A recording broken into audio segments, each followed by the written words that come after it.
Hello guys, आप लोगों का स्वागत है मेरे इस YouTube चैनल पे जो मैंने नेचर के लिए खोला है। मैंने अपनी फिशेस के लिए खोला है ताकि मैं आपको इन्फॉर्मेशन दे सकूं फिशेस के बारे में।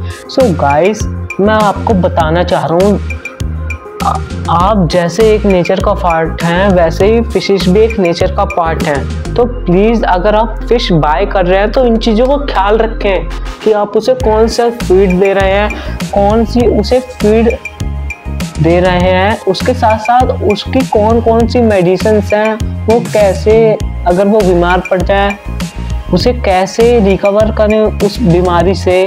गाइस, इस नई वीडियो में ये मेरी फर्स्ट फेस कैम वीडियो है तो मैं ज़्यादा देर नहीं ज़ाया करूँगा। गाइस, पहले तो मैं आपसे रिक्वेस्ट करूँगा कि आप मेरे चैनल को सब्सक्राइब कर दीजिए और वीडियो को लाइक कर दीजिए और शेयर कीजिए अपने दोस्तों को इस वीडियो को, ताकि उन्हें भी इंफॉर्मेशन के बारे में पता चले कि आपके फिशेस को क्या क्या ज़रूरतें हैं, कौन कौन सी चीज़ें उनके लिए एसेंशियल हैं ही हैं। गाइस, चलिए आज की वीडियो को स्टार्ट करते हैं।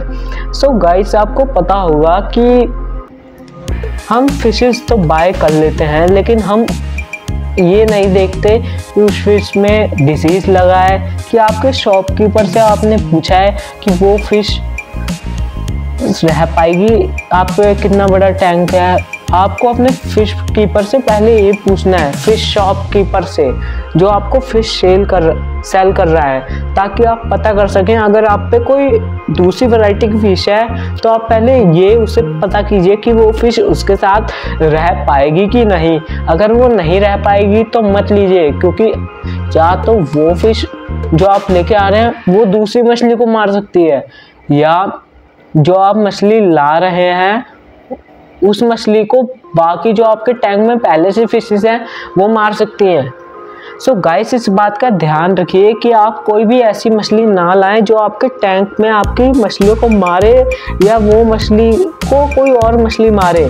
गाइस, इसके साथ साथ मैं आपको बताना चाहूँगा कि आप अपने फिशेस को फीड तो दे देते हैं लेकिन फीड ये नहीं देखते कि आपने जब उसका फूड खरीदा था तो उस फूड में कितना % प्रोटीन था।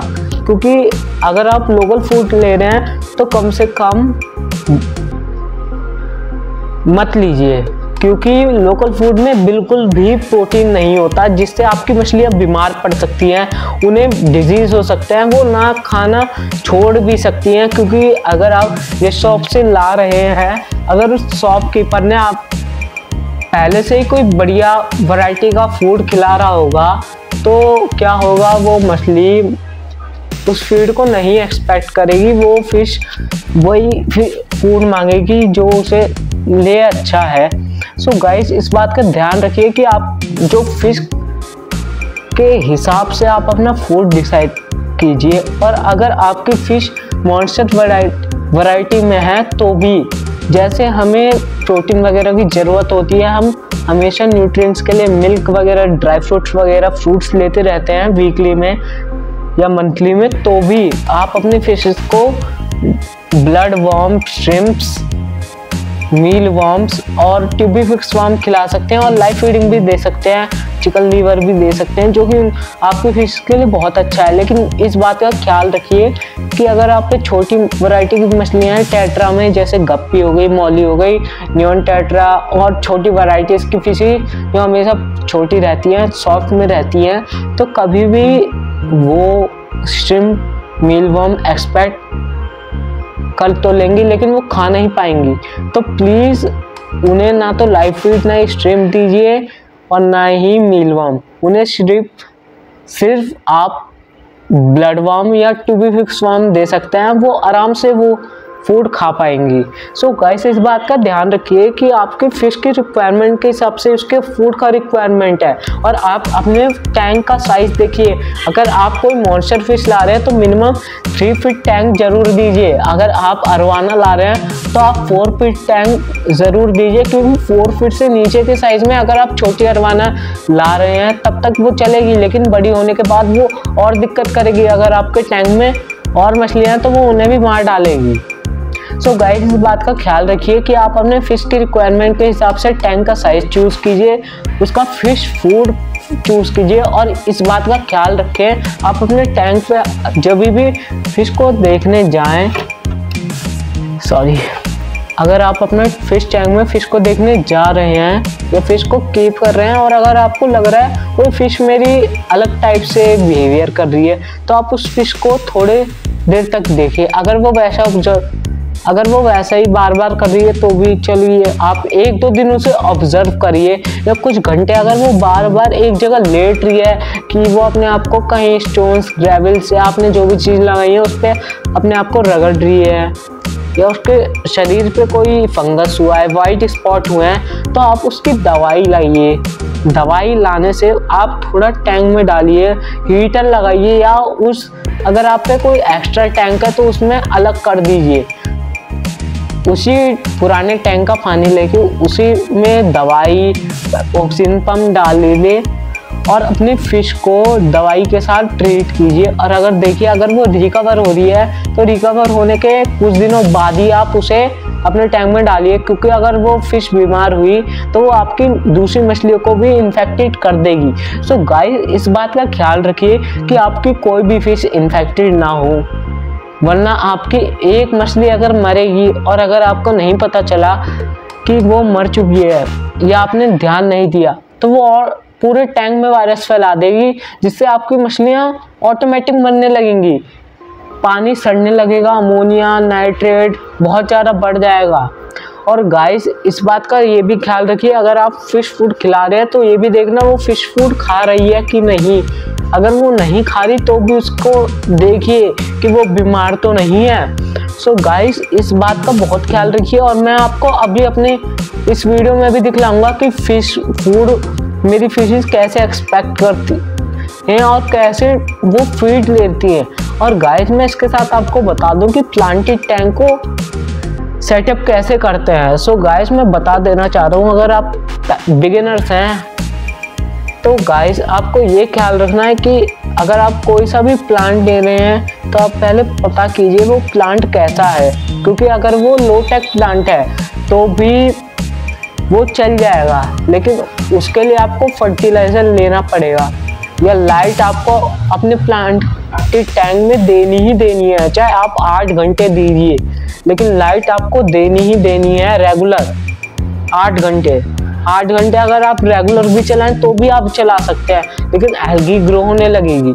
सो गाइस, इसके लिए आप एल्गी की मेडिसिन भी ले सकते हैं, बट मैं इतना कहूँगा 9 से या 8 घंटे आप रोज अपने एक्वेरियम की लाइट चालू रखें, जिससे प्लांट को लाइट मिलती रहे और वो ग्रो होता रहे। सो गाइस, इसके साथ मैं बता दूं कि अगर आपका प्लांट चाहे कैसा भी हो, अगर वो लो टेक है तो उसे CO2 की ज़रूरत नहीं है। अगर वो टिश्यू कल्चर वाला है, थोड़ा हार्डी प्लांट है, तो प्लांट्स को CO2 की ज़रूरत होती है। अगर आप थोड़े दिन लगाएंगे तब वो चल जाएंगे, क्योंकि थोड़ा कार्बन डाइऑक्साइड गैस के एक्सचेंज में थोड़ा बहुत उन्हें मिल जाता है, बट वो ज़्यादा एक्सेस नहीं कर पाएंगे, जिसके कारण पत्तियां सड़ने लगेंगी। सो गाइस, इस बात का ख्याल रखिए कि आप पे फर्टिलाइज़र हो। अगर फर्टिलाइज़र है तो फर्टिलाइज़र को अपनी टैंक की कैपेसिटी के हिसाब से डालिए, और मैं आपको दिखलाऊंगा कि मेरे पास कौन सा फर्टिलाइज़र है। और मैंने आज ही वो फर्टिलाइज़र मंगाया था, कुछ दिन पहले। सो गाइस, मैं आपको दिखलाऊंगा कि इसे कैसे यूज़ करते हैं, आपको फर्टिलाइज़र कैसे यूज़ करना है अपने टैंक में, आपको कितनी क्वांटिटी में डालना है। सो गाइस, इस बात का ख्याल रखिएगा कि आपकी मछली को कोई भी दिक्कत ना हो, क्योंकि जैसे हम एक नेचर का हिस्सा है वैसे मछलियाँ भी हैं। जैसे हम मरते हैं हमें दुख होता है, वैसे ही आपकी मछली मरेंगी तो आपको भी दुख होगा ही, क्योंकि आपने कई दिनों से पाला है। अगर आप मछलियों की हेल्थ पर ध्यान नहीं दे पाएंगे तो आगे जाके तो आपको और ज़्यादा दिक्कतें आ सकती हैं। और गाइस, प्लांटेड टैंक की एक और बात मैं आपको बता दूं कि प्लांटेड टैंक में फर्टिलाइज़र का जो यूज़ है वो आप अपने फर्टिलाइज़र के उसके पीछे दिए गए लेबल और यूज़ के हिसाब से देना, प्रिस्क्रिप्शन के हिसाब से, क्योंकि हर एक फर्टिलाइज़र का अलग अलग प्रिस्क्रिप्शन है। और गाइस कई सारे फर्टिलाइज़र आते हैं, लेकिन जो मैं आपको फर्टिलाइज़र दिखलाऊंगा वो ग्रोथ के लिए और प्लांट की न्यूट्रिशन के लिए वो बहुत बढ़िया है, लेकिन उसमें कुछ चीज़ें मिसिंग है। अगर आप चाहें तो सेपरेटली फर्टिलाइज़र खरीद सकते हैं। सो गाइस मैं बताऊंगा कि आपको कैसे अपने फिश को फीड देना है, मैं आपको दिखलाता हूँ इस वीडियो में।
सो गाइस अभी आपने देखा मेरी फिशेस कितने बढ़िया से फीड ले रही हैं, और गाइस आपने देखा कि मैंने अपने प्लांटिंग टैग को कितना बढ़िया से सेटअप कर रखा है। सो गाइस इस बात का ख्याल रखिए कि आपकी फिशेस को कभी भी कोई दिक्कत ना हो, क्योंकि जैसे हम एक नेचर का पार्ट हैं वैसे ही आपकी फिशेस भी एक नेचर का पार्ट है। सो गाइस एक नेचर के पार्ट को आप डिस्ट्रॉय कर रहे हैं, आप धीरे धीरे उन्हें मार रहे हैं। सो गाइस उससे पहले आपको जानकारी होनी चाहिए फिजिक्स के बारे में, तब जाके आप थोड़ा उसके ऊपर रिसर्च कीजिए, फिर अपने हिसाब से आप, या अगर आप फिशेस पालना चाह रहे हैं, नया एक्वेरियम लेना चाह रहे हैं तो उस हिसाब से आप लीजिए। और गाइस फिश फूड के हिसाब से फिश फूड आपको कभी भी लोकल मत दीजिएगा, क्योंकि फिश का कलर भी उड़ सकता है उसके, जैसे पैरट का रेड से बिल्कुल लाइट हो जाएगा, पिंक हो जाएगा, बिल्कुल वाइटिश हो जाएगा। सो गाइस इस बात का ध्यान रखना कि आप कभी भी लोकल फूड ना दें। सो गाइस आज की इस वीडियो के लिए इतना ही काफ़ी है। सो गाइस मिलते हैं अगली नई वीडियो में जो कि बहुत जल्दी आएगी। सो गाइस इस चैनल पे रेगुलर कंटेंट आते रहेंगे, अगले महीने में एक बार की महीने में 2 से 3 बार। सो गाइस तब तक के लिए बाय बाय।